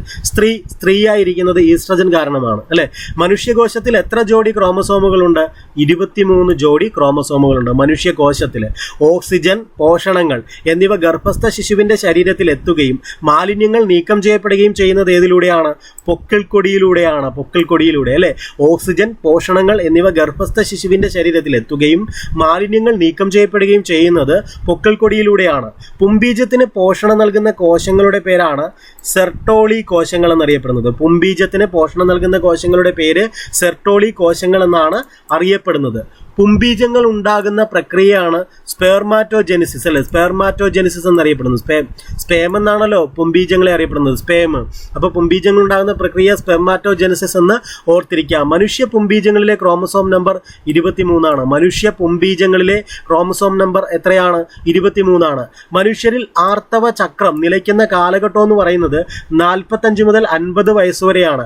മനുഷ്യരിൽ ആർത്തവ ചക്രം നിലയ്ക്കുന്ന കാലഘട്ടം 45 മുതൽ 50 വയസ്സ് വരെയാണ്. മനുഷ്യരിൽ ഏത് അവയവത്തിൽ വെച്ചാണ് ബീജസംയോഗം നടക്കുന്നത്? ഫലോപ്പിയൻ ട്യൂബിൽ വെച്ചാണ്. Fallopian tube. മനുഷ്യരിൽ ഏത് അവയവത്തിൽ വെച്ചാണ് ബീജസംയോഗം നടക്കുന്നത്? ഫലോപ്പിയൻ ട്യൂബിൽ വെച്ചാണ്. മനുഷ്യന്റെ മധ്യകർണത്തിലെ അസ്ഥികളുടെ എണ്ണം 3 എണ്ണമാണ്. മനുഷ്യന്റെ മധ്യകർണത്തിലെ അസ്ഥികളുടെ എണ്ണം എത്രയാണ്? 3 ആണ്. മനുഷ്യ ശരീരം സൃഷ്ടിക്കുന്ന ഏറ്റവും ചെറിയ കോശങ്ങളാണ് പുംബീജ കോശങ്ങൾ എന്നറിയപ്പെടുന്നത്. മനുഷ്യ ശരീരം സൃഷ്ടിക്കുന്ന ഏറ്റവും ചെറിയ കോശങ്ങൾ പുംബീജ കോശങ്ങളാണ്. മനുഷ്യന്റെ സിക്താണ്ഡത്തിലെ ക്രോമസോമുകളുടെ എണ്ണം 46 ആണ്. മനുഷ്യന്റെ സിക്താണ്ഡത്തിലെ ക്രോമസോമുകളുടെ എണ്ണം എത്രയാണ്? 46 ആണ്. ഇനി നമുക്ക് പഠിക്കാനുള്ളത് അസ്ഥി വ്യവസ്ഥയെ കുറിച്ചിട്ടാണ്. നമ്മൾ ഏകദേശം ബയോളജിയുടെ ഒരുമാതിരിപ്പെട്ട വ്യവസ്ഥകളൊക്കെ പഠിക്കുന്നുണ്ട് അല്ലേ. രക്തപര്യന വ്യവസ്ഥ, അന്തസ്രാവി വ്യവസ്ഥ, നാഡീ വ്യവസ്ഥ, വിസർജന വ്യവസ്ഥ, ഇപ്പം നമ്മൾ ഇത്രയും പേശി വ്യവസ്ഥ അല്ലെ, ഒരുമാതിരിപ്പെട്ട എല്ലാം കവർ ചെയ്യുന്നുണ്ട്. ഇനി കുറച്ച് ഒരു 2-3 ക്ലാസ്സുകൾ കൂടെ മതിയാകും നമുക്ക്. അടുത്ത ഒരു പോയിന്റ് നോക്കാം. അടുത്ത ഒരു ടോപ്പിക് എന്ന് പറയുന്നത് അസ്ഥി വ്യവസ്ഥയാണ്. അസ്ഥി വ്യവസ്ഥയൊക്കെ എപ്പോഴും ചോദിക്കാറുള്ളതാണ്. അസ്ഥികളെ കുറിച്ചുള്ള പഠനം ഏത് പേരിൽ അറിയപ്പെടുന്നു? ഓസ്റ്റിയോളജി എന്നറിയപ്പെടുന്നു. അപ്പോൾ ഓസ്റ്റിയോളജി എന്ന് പറഞ്ഞാൽ എന്താണ്? അസ്ഥികളെ കുറിച്ചുള്ള പഠനം. എല്ല് വളമായി ഉപയോഗിക്കാൻ കാരണം അതിൽ ധാരാളമായി ഡാഷ് അടങ്ങിയിട്ടുള്ളത് കൊണ്ടാണ്. എന്താണ്? ഫോസ്ഫറസ് അടങ്ങിയിട്ടുള്ളത് കൊണ്ടാണ് അല്ലെ. എല്ല് വളമായി ഉപയോഗിക്കാൻ കാരണം അതിൽ ഫോസ്ഫറസ് അടങ്ങിയിട്ടുള്ളത് കൊണ്ടാണ്. ഒരു ശിശു വളർന്നു വരുമ്പോൾ എല്ലുകളുടെ എണ്ണം എങ്ങനെയാണ്? കുറയുകയാണ് ചെയ്യുന്നത് അല്ലെ. നവജാത ശിശുക്കളിൽ ഒത്തിരിയധികം നമ്മളെക്കാൾ അധികം എണ്ണം എല്ലുകൾ ഉണ്ടെന്നറിയാമല്ലോ. അതാണ് അവർ ചെറിയ ചെറിയ വീഴ്ച കണ്ടാൽ അവർക്ക് വലിയ കുഴപ്പമില്ലാത്തത് അല്ലെ. കുറച്ച് കുഞ്ഞു എല്ല് ഒത്തിരി ഉള്ളതുകൊണ്ട് അവർക്ക് പ്രശ്നമില്ല. പക്ഷെ അവർ വളർന്നു വരുന്തോറും അവരുടെ എല്ലുകളുടെ എണ്ണം എന്ത് ചെയ്യും? കുറയുന്നു. സന്ധികളെ കുറിച്ചുള്ള പഠനമാണ് ആർത്രോളജി എന്നറിയപ്പെടുന്നത് അല്ലെ. സന്ധികളെ കുറിച്ചുള്ള പഠനമാണ് ആർത്രോളജി. മേൽത്താടി എല്ലിന്റെ ശാസ്ത്രീയ നാമം എന്ന് പറയുന്നത് മാക്സില്ലയാണ്. മാക്സില. മേൽത്താടി എല്ലുണ്ടല്ലോ, നമ്മുടെ മേൽത്താടി എല്ലിന്റെ ശാസ്ത്രീയ നാമം മാക്സില്ല എന്നാണ്. ബ്യൂട്ടി ബോൺ എന്നറിയപ്പെടുന്നത് ക്ലാവിക്കിൾ ആണ്. ക്ലാവിക്കിൾ. ബ്യൂട്ടി ബോൺ എന്നറിയപ്പെടുന്നത് ഏതാണ്? ക്ലാവിക്കിൾ ആണ് ബ്യൂട്ടി ബോൺ എന്നറിയപ്പെടുന്നത്. എല്ലുകളുടെ എത്ര ശതമാനമാണ് ജലം? 25%. എല്ലുകളുടെ എത്ര ശതമാനമാണ് ജലം? 25% ജലം. അടുത്ത ഒരു പോയിന്റ് നോക്കുക. മോണയ്ക്ക് പുറത്തുള്ള പല്ലിന്റെ ഭാഗം അറിയപ്പെടുന്നത് ദന്തമകുടം എന്നാണ്. ക്രൗൺ. മോണയ്ക്ക് പുറത്തുള്ള പല്ലിന്റെ ഭാഗം അറിയപ്പെടുന്നത് എങ്ങനെയാണ്? ദന്തമകുടം അല്ലെങ്കിൽ ക്രൗൺ എന്നാണ്. നട്ടെല്ലിലെ ലംബാർ അസ്ഥികളുടെ എണ്ണം എത്രയാണ്? 5 എണ്ണമാണ്. നട്ടെല്ലിലെ ലംബാർ അസ്ഥികളുടെ എണ്ണം എത്രയാണ്? 5 എണ്ണം. നട്ടെല്ലിലെ തൊറാസിക് അസ്ഥികളുടെ എണ്ണമോ? അത് 12 എണ്ണം. അപ്പൊ നട്ടെല്ലിൽ 5 ലംബാർ അസ്ഥികളുണ്ട്, 12 തൊറാസിക് അസ്ഥികളുണ്ട്. മനുഷ്യ ശരീരത്തിൽ ഇടുപ്പിലെ അസ്ഥികൾ അറിയപ്പെടുന്ന പേര് പെൽവിസ് എന്നാണ്. മനുഷ്യ ശരീരത്തിൽ ഇടുപ്പിലെ അസ്ഥികൾ അറിയപ്പെടുന്ന പേരെങ്ങനെയാണ്? പെൽവിസ് എന്നാണ് അല്ലെ. അപ്പൊ ദന്തമകുടം എന്താണ്? ക്രൗൺ എന്നറിയപ്പെടുന്നത്. മോണയ്ക്ക് പുറത്തുള്ള പല്ലിന്റെ ഭാഗം അല്ലെ. അപ്പോൾ നട്ടെല്ലിലെ ലംബാർ അസ്ഥികളുടെ എണ്ണം 5ഉം തൊറാസിക് അസ്ഥികളുടെ എണ്ണം 12ഉമാണ്. പെൽവിസ് എന്താണ്? മനുഷ്യ ശരീരത്തിൽ ഇടുപ്പിലെ അസ്ഥികൾ അറിയപ്പെടുന്ന പേരാണ് പെൽവിസ് എന്ന് പറയുന്നത്. മനുഷ്യന്റെ നട്ടെല്ലിലെ ആകെ കശേരുക്കൾ എത്രയാണ്? 33 എണ്ണം. മനുഷ്യന്റെ നട്ടെല്ലിലെ ആകെ കശേരുക്കൾ 33 എണ്ണം. അസ്ഥികളിൽ ഏറ്റവും കൂടുതൽ കാണപ്പെടുന്ന മൂലകം ഏതെന്ന് ചോദിച്ചാൽ അത് ഓക്സിജൻ ആണ്. അസ്ഥികളിൽ ഏറ്റവും കൂടുതൽ കാണപ്പെടുന്ന മൂലകം ഏതെന്ന് ചോദിച്ചാൽ അത് ഓക്സിജൻ ആണ്. മുഖാസ്ഥികളിൽ ഏറ്റവും ശക്തി കൂടിയത് കീഴ്ത്താടിയല്ലാണ്. മുഖാസ്ഥികളിൽ ഏറ്റവും ശക്തി കൂടിയത് ഏതാണ്? കീഴ്ത്താടിയല്ലാണ്. എത്ര അസ്ഥികൾ ചേർന്നാണ് സാക്രൽ അസ്ഥി രൂപം കൊള്ളുന്നത്? 5 അസ്ഥികൾ ചേർന്ന് അല്ലെ. 5 അസ്ഥികൾ ചേർന്നാണ് സാക്രൽ അസ്ഥി രൂപം കൊള്ളുന്നത്. എത്ര അസ്ഥികൾ ചേർന്നാണ് കോക്സിജിയൽ അസ്ഥി രൂപം കൊള്ളുന്നത്? ടെയിൽ ബോൺ എന്ന് പറയും. ടെയിൽ ബോൺ അത് 4 അസ്ഥികൾ അല്ലെ. 4 അസ്ഥികൾ ചേർന്നാണ് കോക്സിജിയൽ അസ്ഥി അഥവാ ടെയിൽ ബോൺ രൂപം കൊള്ളുന്നത്. ശരീരത്തിലെ ഏറ്റവും ശക്തി കൂടിയ അസ്ഥി എന്ന് പറയുന്നത് ഭീമറാണ്. തുടയല് അല്ലെ. ശരീരത്തിലെ ഏറ്റവും ശക്തി കൂടിയ അസ്ഥി ഏതാണ്? ഭീമർ അഥവാ തുടയല്. കോളർ ബോൺ, ലിറ്റിൽ കീ എന്നീ പേരുകളിൽ അറിയപ്പെടുന്ന അസ്ഥിയാണ് ക്ലാവിക്കിൾ എന്നറിയപ്പെടുന്നത് അല്ലെ. എന്താണ്? കോളർ ബോൺ അതേപോലെ little key. Collar bone, little key എന്നീ പേരുകളിൽ അറിയപ്പെടുന്ന അസ്ഥി ഏതാണ്? ക്ലാവിക്കിൾ. പുതിയ ഒത്തിരി പോയിന്റ് നിങ്ങൾ പഠിക്കുന്നില്ലേ? ഓക്കെ. താടിയെല്ലിനുള്ളിൽ സ്ഥിതി ചെയ്യുന്ന പല്ലിന്റെ ഭാഗം എങ്ങനെ അറിയപ്പെടുന്നു? ദന്തമൂലം അഥവാ റൂട്ട് എന്നറിയപ്പെടുന്നു. താടിയെല്ലിനുള്ളിൽ സ്ഥിതി ചെയ്യുന്ന പല്ലിന്റെ ഭാഗം ദന്തമൂലം അല്ലെങ്കിൽ റൂട്ട് എന്നറിയപ്പെടുന്നു. നട്ടെല്ലിലെ രണ്ടാമത്തെ അസ്ഥിയാണ് ആക്സിസ് എന്നറിയപ്പെടുന്നത്. നട്ടെല്ലിലെ രണ്ടാമത്തെ അസ്ഥി ഏതാണ്? ആക്സിസ് എന്നറിയപ്പെടുന്നു. ഭീമർ അഥവാ തുടയല് അതിന്റെ ശരാശരി നീളം എന്ന് പറയുന്നത് 50 സെന്റിമീറ്റർ ആണ് അല്ലെ. ജസ്റ്റ് ഒരു സ്കെയിൽ എടുത്ത് നടന്നു നോക്കിയേ. ഭീമറിന്റെ അല്ലെങ്കിൽ തുടയലിന്റെ ശരാശരി നീളം എത്രയാണ്? 50 സെന്റിമീറ്റർ ആണ്. ബി ലിംഫോസൈറ്റുകൾ രൂപപ്പെടുന്നത് എവിടെ വെച്ചാണ്? ബി അതെ ബോൺ മാരോ എന്നതാണ് ബി. അസ്ഥി മജ്ജയിൽ അല്ലെ. ബോൺ മാരോ ബി എന്ന് അങ്ങനെ നമുക്ക് കണക്ട് ചെയ്യാം. അസ്ഥി മജ്ജയിലാണ് ബി ലിംഫോസൈറ്റുകൾ രൂപപ്പെടുന്നത്. അസ്ഥി മജ്ജയിലാണ്. മനുഷ്യന്റെ കഴുത്തിലെ അസ്ഥികൾ എത്രയെന്ന് ചോദിച്ചാൽ അത് 7 അല്ലെ. മനുഷ്യന്റെ കഴുത്തിലെ അസ്ഥികൾ എത്രയാണ്? 7 എണ്ണമാണ്. അസ്ഥികളെ തമ്മിൽ ചേർത്ത് നിർത്തുന്ന ചരട് പോലെയുള്ള ഭാഗമാണ് സ്നായുക്കൾ എന്നറിയപ്പെടുന്നത്. അസ്ഥികളെ തമ്മിൽ ചേർത്ത് നിർത്തുന്ന ചരട് പോലെയുള്ള ഭാഗം എങ്ങനെ അറിയപ്പെടുന്നു? സ്നായുക്കൾ എന്നറിയപ്പെടുന്നു. അസ്ഥികളെയും പേശികളെയും തമ്മിൽ ബന്ധിപ്പിക്കുന്ന ചരടുകൾക്ക് പറയുന്ന പേരാണ് ടെൻഡനുകൾ എന്ന. ടെൻഡനുകൾ. അസ്ഥികളെയും പേശികളെയും തമ്മിൽ ബന്ധിപ്പിക്കുന്ന ചരടുകൾക്ക് പറയുന്ന പേരെന്താണ്? ടെൻഡനുകൾ എന്നാണ് അല്ലെ. അപ്പോൾ സലീം കുമാർ പറയുന്ന പോലെ മുദ്ര ശ്രദ്ധിക്കണം അല്ലെ. അസ്ഥികളെ തമ്മിൽ ചേർത്ത് നിർത്തുന്ന ചരട് പോലെയുള്ള അസ്ഥികളെ തമ്മിലാണ് കേട്ടാ ഇത് അല്ലെ. അസ്ഥികളെ തമ്മിൽ ചേർത്ത് നിർത്തുന്ന ചരട് പോലെയുള്ള ഭാഗം സ്നായുക്കൾ എന്ന് പറയും. അതായത് ചുരുക്കി പറഞ്ഞാൽ സ്നായുക്കൾ കാണുന്നത് അസ്ഥികൾക്കിടയിലാണ്. ഇനി ടെൻഡനുകൾ എവിടെയാണ് കാണുന്നത്? അസ്ഥികളെയും പേശികളെയും തമ്മിൽ ബന്ധിപ്പിക്കുന്ന ചരട് പോലെയുള്ള ഭാഗമാണ് അല്ലെ. അപ്പൊ അസ്ഥികളെ തമ്മിൽ ബന്ധിപ്പിക്കാൻ സ്നായുക്കളും അതേപോലെ അസ്ഥികളെയും പേശികളെയും തമ്മിൽ ബന്ധിപ്പിക്കുന്നതാണ് ടെൻഡനുകളും. ആർത്രൈറ്റിസ് അല്ലെങ്കിൽ നമ്മൾ വാദം അല്ലെ എന്ന് പറയുന്നതാണ് ആർത്രൈറ്റിസ്. ആർത്രൈറ്റിസ് ബാധിക്കുന്നത് സന്ധികളെയാണ്. സന്ധി ജോയിന്റ് അല്ലെ. ആർത്രൈറ്റിസ് ബാധിക്കുന്നത് സന്ധികളെയാണ്. ഇടുപ്പിലെ സന്ധി ഏത് തരത്തിൽപ്പെട്ടതാണ്? ഗോളര സന്ധി എന്ന തരത്തിൽ വരുന്നതാണ് ഇടുപ്പിലെ സന്ധി അല്ലെ. ഇടുപ്പിലെ സന്ധി ഗോളര സന്ധി വിഭാഗത്തിലുള്ളതാണ്. ചലിപ്പിക്കാൻ കഴിയുന്ന മുഖത്തെ ഏക അസ്ഥിയാണ് കീഴ്ത്താടിയല്ല് അല്ലെ. ഒന്ന് ചലിപ്പിച്ച് നോക്കിയേ. ചലിപ്പിക്കാൻ കഴിയുന്ന മുഖത്തെ ഏക അസ്ഥി ഏതാണ്? കീഴ്ത്താടിയല്ലാണ്. മനുഷ്യന്റെ മുഖത്തെ അസ്ഥികളുടെ എണ്ണം 14 അല്ലെ. മനുഷ്യന്റെ കഴുത്തിൽ എത്രയെന്ന് നമ്മൾ ഇവിടെ പഠിച്ചിട്ടുള്ളേ. മനുഷ്യന്റെ കഴുത്തിൽ എത്രയാണ്? കഴുത്തിലെ 7 മനുഷ്യന്റെ കഴുത്തിൽ 7. ഇനി മനുഷ്യന്റെ മുഖത്താണെങ്കിലോ? മനുഷ്യന്റെ മുഖത്തെ അസ്ഥികളുടെ എണ്ണമാണെങ്കിൽ അത് 14. കൈകാലുകളിലെ ആകെ അസ്ഥികൾ എത്രയാണ്? 120. കൈകാലുകളിലെ ആകെ അസ്ഥികൾ 120. നവജാത ശിശുവിന്റെ അസ്ഥികളുടെ എണ്ണം 300. നവജാത ശിശുവിന്റെ അസ്ഥികളുടെ എണ്ണം 300 അല്ലെ. അത് വളർന്നു വരുന്തോറും എണ്ണം കുറഞ്ഞുകൊണ്ടിരിക്കും. മനുഷ്യന്റെ ഓരോ കാലിലും എത്ര അസ്ഥികളുണ്ട്? 30 അസ്ഥികളുണ്ട്. മനുഷ്യന്റെ ഓരോ കാലിലും 30 അസ്ഥികളുണ്ട്. അസ്ഥികൾ നിർമ്മിച്ചിരിക്കുന്ന കോശങ്ങളാണ് ഓസ്റ്റിയോബ്ലാസ്റ്റുകൾ എന്നറിയപ്പെടുന്നത്. അസ്ഥികൾ നിർമ്മിച്ചിരിക്കുന്ന കോശങ്ങൾ ഏതാണ്? ഓസ്റ്റിയോബ്ലാസ്റ്റുകൾ. ഇൻകസ് അസ്ഥിയുടെ ആകൃതി കൂടക്കല്ലിന്റെ ആകൃതിയാണ്. ഇൻകസ് അസ്ഥിയുടെ ആകൃതി കൂടക്കല്ലിന്റെ ആകൃതിയാണ്. സ്നായുക്കൾ അല്ലെ ലിഗമെന്റുകൾ എന്നും പറയും. സ്നായുക്കൾ പൊട്ടുകയോ മുറിയുകയോ ചെയ്യുന്ന അവസ്ഥയാണ് ഉളുക്ക് എന്ന് പറയുന്നത്, അല്ലെങ്കിൽ സ്പ്രെയിൻ എന്ന് പറയും അല്ലെ, ഉളുക്ക് അല്ലെങ്കിൽ സ്പ്രെയിൻ. സ്നായുക്കൾ അഥവാ ലിഗമെന്റുകൾ പൊട്ടുകയോ മുറിയുകയോ ചെയ്യുന്ന അവസ്ഥയാണ് ഉളുക്ക് എന്ന് പറയുന്നത്. തലയോട്ടിയിലെ ആകെ അസ്ഥികൾ എത്രയെന്ന് ചോദിച്ചാൽ അത് 22 തലയോട്ടിയിലെ ആകെ അസ്ഥികൾ 22 അല്ലെ. കഴുത്തിൽ 7 മുഖത്ത് 14 അല്ലെ. തലയോട്ടിയിൽ ചോദിച്ചാൽ 22 അസ്ഥികളാണുള്ളത്. മനുഷ്യ ശരീരത്തിൽ സ്വതന്ത്രമായി കാണപ്പെടുന്ന അസ്ഥിയാണ് ഹയോയിഡ് എന്നറിയപ്പെടുന്നത്. മനുഷ്യ ശരീരത്തിൽ സ്വതന്ത്രമായി കാണപ്പെടുന്ന അസ്ഥി ഏതാണ്? ഹയോയിഡ് എന്നാണ് അറിയപ്പെടുന്നത്. കോക്ലിയയ്ക്കുള്ളിലെ അസ്ഥികളുടെ എണ്ണം എത്രയെന്ന് ചോദിച്ചാൽ അത് 3. കോക്ലിയയ്ക്കുള്ളിലെ അസ്ഥികളുടെ എണ്ണം എത്രയാണ്? 3. മനുഷ്യന് എത്ര വാരിയല്ലുകളുണ്ട്? 24 വാരിയല്ലുകളുണ്ട്, അല്ലെങ്കിൽ 12 ജോഡി വാരിയല്ലുകളുണ്ട്. മനുഷ്യ ശരീരത്തിൽ കഴുത്തും തലയും തമ്മിൽ ബന്ധിപ്പിക്കുന്ന സന്ധിയാണ് പിവറ്റ് സന്ധി എന്നറിയപ്പെടുന്നത്. മനുഷ്യ ശരീരത്തിൽ കഴുത്തും തലയും തമ്മിൽ ബന്ധിപ്പിക്കുന്ന സന്ധി ഏതാണ്? പിവറ്റ് സന്ധിയാണ്. മനുഷ്യ ശരീരത്തിലെ ഏറ്റവും ഭാരം കുറഞ്ഞ എല്ലാണ് സ്റ്റേപ്പിസ്. മനുഷ്യ ശരീരത്തിലെ ഏറ്റവും ഭാരം കുറഞ്ഞ എല്ലാണ് സ്റ്റേപ്പിസ് എന്നറിയപ്പെടുന്നത്. സ്റ്റേപ്പിസ്. മനുഷ്യ ശരീരത്തിലെ ഏറ്റവും വലിയ അസ്ഥിയായ ഭീമർ എവിടെയാണ്? തുടയിലാണ് അല്ലെ. തുടയിലാണ് ഭീമർ എന്നറിയപ്പെടുന്നത്. മനുഷ്യ ശരീരത്തിലെ ഏറ്റവും ചെറിയ അസ്ഥി സ്റ്റേപ്പിസ് ആണ്. മനുഷ്യ ശരീരത്തിലെ ഏറ്റവും ചെറിയ അസ്ഥി ഏതാണ്? സ്റ്റേപ്പിസ് ആണ്. അസ്ഥി വ്യവസ്ഥയുടെ ഭാഗമായതും എന്നാൽ എല്ലായി കണക്കാക്കാത്തതുമായ ശരീരഭാഗമാണ് പല്ല് എന്ന് പറയുന്നത്. അസ്ഥി വ്യവസ്ഥയുടെ ഭാഗമായതും എന്നാൽ എല്ലായി കണക്കാക്കാത്തതുമായ ശരീരഭാഗമാണ് പല്ല് എന്ന് പറയുന്നത്. ഹയോയിഡ് അസ്ഥി ശരീരത്തിൽ എവിടെയാണ് കാണപ്പെടുന്നത്? താടിക്കും കഴുത്തിനും ഇടയിലാണ് ഹയോയിഡ് അസ്ഥി കാണപ്പെടുന്നത്. ഹയോയിഡ് അസ്ഥി ശരീരത്തിൽ എവിടെയാണ് കാണപ്പെടുന്നത്? താടിക്കും കഴുത്തിനും ഇടയിലാണ്.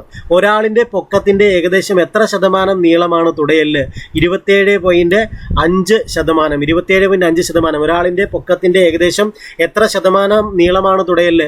27.5%. സന്ധിയിലെ അസ്ഥികൾ തമ്മിൽ ഉരസൽ കുറയ്ക്കുന്ന ദ്രവമാണ് സൈനോവിയൽ ദ്രവം എന്നറിയപ്പെടുന്നത്. സന്ധിയിലെ അസ്ഥികൾ തമ്മിൽ ഉരസൽ കുറയ്ക്കുന്ന ദ്രവം ഏതാണ്? സൈനോവിയൽ ഫ്ലൂയിഡ് എന്നറിയപ്പെടുന്നു അല്ലെ. Synovial fluid. മനുഷ്യ ശരീരത്തിലെ അസ്ഥികൾ എത്രയാണ്? 206 അസ്ഥികളാണ് മനുഷ്യ ശരീരത്തിലുള്ളത്. 206 അസ്ഥികൾ. മനുഷ്യ ശരീരത്തിലെ ഏറ്റവും ചലന സ്വാതന്ത്ര്യമുള്ള സന്ധിയാണ് ഗോളരസന്ധി. മനുഷ്യ ശരീരത്തിലെ ഏറ്റവും ചലന സ്വാതന്ത്ര്യമുള്ള സന്ധിയാണ് ഗോളരസന്ധി. മനുഷ്യ ഹസ്തത്തിൽ ആകെയുള്ള എല്ലുകൾ 27 മനുഷ്യ ഹസ്തത്തിൽ ആകെയുള്ള എല്ലുകൾ 27. ശരീരത്തിലെ ഏറ്റവും ദൃഢതയേറിയ കലയാണ് അസ്ഥി. ശരീരത്തിലെ ഏറ്റവും ദൃഢതയേറിയ കല ഏതാണ്? അസ്ഥിയാണ്. കാൽമുട്ടിലെ അസ്ഥിയുടെ പേര് പാറ്റല്ല എന്നാണ്. കാൽമുട്ടിലെ അസ്ഥിയുടെ പേര് പാറ്റല്ല അല്ലെ. കാൽമുട്ട് പാറ്റല്ല. നെറ്റിയിലെ അസ്ഥിയുടെ പേര് ഫലാസ്തി എന്നാണ്. ഫ്രോണ്ടൽ ബോൺ എന്നും പറയും. ഫ്രോണ്ടൽ ബോൺ, ഫലാസ്തി അല്ലെങ്കിൽ ഫ്രോണ്ടൽ ബോൺ. നെറ്റിയിലെ അസ്ഥിയുടെ പേരെന്താണ്? ഫലാസ്തി അഥവാ ഫ്രോണ്ടൽ ബോൺ. ടിബിയ, ഫിബുല എന്നീ അസ്ഥികൾ എവിടെ കാണപ്പെടുന്നു? കാലിൽ. ടിബിയ, ഫിബുല എവിടെ കാണപ്പെടുന്ന അസ്ഥികളാണ്? കാലിൽ. നോട്ട് ചെയ്തോളുക, സ്റ്റേറ്റ്മെന്റ് ക്വസ്റ്റ്യൻസിലൊക്കെ ചോദിക്കാം. ടിബിയ, ഫിബുല എന്നീ അസ്ഥികൾ എവിടെ കാണപ്പെടുന്നു? കാലില്. കാൽക്കുഴയിലെ അസ്ഥികളുടെ പേര് ടാർസൽസ് എന്നാണ്. കാൽക്കുഴ അല്ലെ. കാൽക്കുഴയിലെ അസ്ഥികളുടെ പേരെന്താണ്? ടാർസൽസ് എന്നാണ്. നട്ടെല്ലിലെ കശേരുക്കളെ ബാധിക്കുന്ന സന്ധിവാത ഇനമാണ് സ്പോണ്ടൈലോ ആർത്രൈറ്റിസ് എന്ന് പറയുന്നത്. സ്പോണ്ടൈലോ ആർത്രൈറ്റിസ് എന്താണ്? നട്ടെല്ലിലെ കശേരുക്കളെ ബാധിക്കുന്ന സന്ധിവാത ഇനമാണ് സ്പോണ്ടൈലോ ആർത്രൈറ്റിസ്. ശരീരത്തിലെ ആന്തരിക അവയവങ്ങളെ സംരക്ഷിക്കുന്ന അസ്ഥികൂടത്തിന്റെ ഭാഗമാണ് അക്ഷാസ്ഥികൂടം. ശരീരത്തിലെ ആന്തരിക അവയവങ്ങളെ സംരക്ഷിക്കുന്ന അസ്ഥികൂടത്തിന്റെ ഭാഗമാണ് അക്ഷാസ്ഥികൂടം. കൈമുട്ട്, കാൽമുട്ട് എന്നിവയിൽ കാണുന്ന സന്ധിയാണ് വിജാഗിരി സന്ധി. കൈമുട്ട്, കാൽമുട്ട് എന്നിവയിൽ കാണുന്ന സന്ധിയാണ് വിജാഗിരി സന്ധി. റേഡിയസ് അൾന എന്നീ അസ്ഥികൾ കാണപ്പെടുന്നത് എവിടെയാണ്? കയ്യിലാണ്. റേഡിയസ് അൾന എവിടെയാണ് കാണപ്പെടുന്നത്? കയ്യിലാണ് റേഡിയസ് അൾന. നേരത്തെ ഒരു ടിബിയ, ഫിബുല പഠിച്ചല്ലോ, അതെവിടെയാണ് കാണപ്പെടുന്നത്? ടിബിയ, ഫിബുല എന്ന് പറയുന്ന അസ്ഥികൾ കാണപ്പെടുന്നത് കാലിലാണ്. റേഡിയസ് അൾന എന്നീ അസ്ഥികൾ കാണപ്പെടുന്നത് എവിടെയാണ്? അത് കയ്യിലാണ്. റേഡിയസ് അൾന എവിടെയാണ്? കയ്യിലാണ്. അടുത്തൊരു പോയിന്റ് നോക്കാം. തലയിലെ അനക്കാൻ കഴിയുന്ന ഏക അസ്ഥി ഏതാണ്? അത് താടിയല്ലാണ്. താടിയല്ല, ഒന്ന് നോക്കിക്കേ. താടിയൽ അല്ലെ. തലയിലെ അനക്കാൻ കഴിയുന്ന ഏക അസ്ഥി താടിയല്ലാണ്. തലയോട് ഉറപ്പിച്ചിരിക്കുന്ന നട്ടെല്ലിലെ അസ്ഥിയാണ് അറ്റ്ലസ് എന്ന് പറയുന്നത്. തലയോട് ഉറപ്പിച്ചിരിക്കുന്ന നട്ടെല്ലിലെ അസ്ഥി അറ്റ്ലസ് ആണ്. മനുഷ്യന്റെ നട്ടെല്ലിന്റെ ശരാശരി നീളം എന്ന് പറയുന്നത് 3.3 അടി നീളമാണ്. മനുഷ്യന്റെ നട്ടെല്ലിലെ ശരാശരി നീളം എത്രയാണ്? 3.3 അടി നീളമാണ്. എനിക്ക് നിങ്ങളോട് പറയാനുള്ളത്, നിങ്ങൾ എത്രയും പെട്ടെന്ന് റിവിഷൻ സ്റ്റാർട്ട് ചെയ്യണം കേട്ടോ. നിങ്ങൾ ദിവസവും 1 മണിക്കൂർ വീതം അല്ലെങ്കിൽ 1.5 മണിക്കൂർ നിങ്ങളുടെ കൺവീനിയൻസ് അനുസരിച്ച് റിവിഷന് വേണ്ടിയിട്ടൊരു ടൈം നിങ്ങൾ മാറ്റിവെച്ചേ പറ്റൂ. റിവിഷൻ ചെയ്തില്ലെങ്കിൽ നിങ്ങൾ പരീക്ഷ കഴിഞ്ഞ് നിരാശപ്പെടും. മനസ്സിലായോ? റിവിഷനാണ് പരീക്ഷയുടെ ടോപ്പ് സ്കോർ ചെയ്യാൻ ഏറ്റവും പ്രധാനപ്പെട്ട ഒരു സംഗതിയായിട്ട് വരേണ്ടത്. നിങ്ങൾ റിവിഷൻ ചെയ്തേ പറ്റൂ. നിങ്ങൾ നാളെ തൊട്ടല്ലേ ഇന്ന് തൊട്ട് തന്നെ നിങ്ങൾ റിവിഷന് വേണ്ടിയിട്ട് സമയം മാറ്റി വയ്ക്കുക. റിവിഷൻ ചെയ്യുക, വേറെ പഠിക്കുക. അങ്ങനെ നിങ്ങൾ ചെയ്തേ പറ്റൂ കേട്ടോ. ഓക്കെ. അപ്പോൾ മൂക്കിലെ പാലത്തിലെ അസ്ഥിയുടെ ശാസ്ത്രീയ നാമം എത്മോയിഡ് എന്നാണ്. മൂക്കിലെ പാലത്തിലെ അസ്ഥിയുടെ ശാസ്ത്രീയ നാമം എന്താണ്? എത്മോയിഡ് എന്നാണ്. മണിബന്ധത്തിലെ അസ്ഥിയുടെ പേരാണ് കാർപ്പൽ. മണിബന്ധത്തിലെ അസ്ഥിയുടെ പേര് കാർപ്പൽ. അപ്പോൾ ഇന്ന് നമ്മൾ ഇത്രയും കൊണ്ട് നിർത്തിയാണ്. ഇനി നമുക്ക് ചെറിയ ഒരു 2-3 ക്ലാസ്സിൽ കൊണ്ട് തീർക്കാൻ പറ്റും. പോഷണമാണ് ഇനി പഠിക്കാനുള്ളത്. അപ്പോൾ ഇത്രയും പഠിച്ചൊക്കെ നിങ്ങൾ നന്നായിട്ട് റിവിഷൻ ചെയ്യുക, പഠിക്കുക. All the best. Thank you.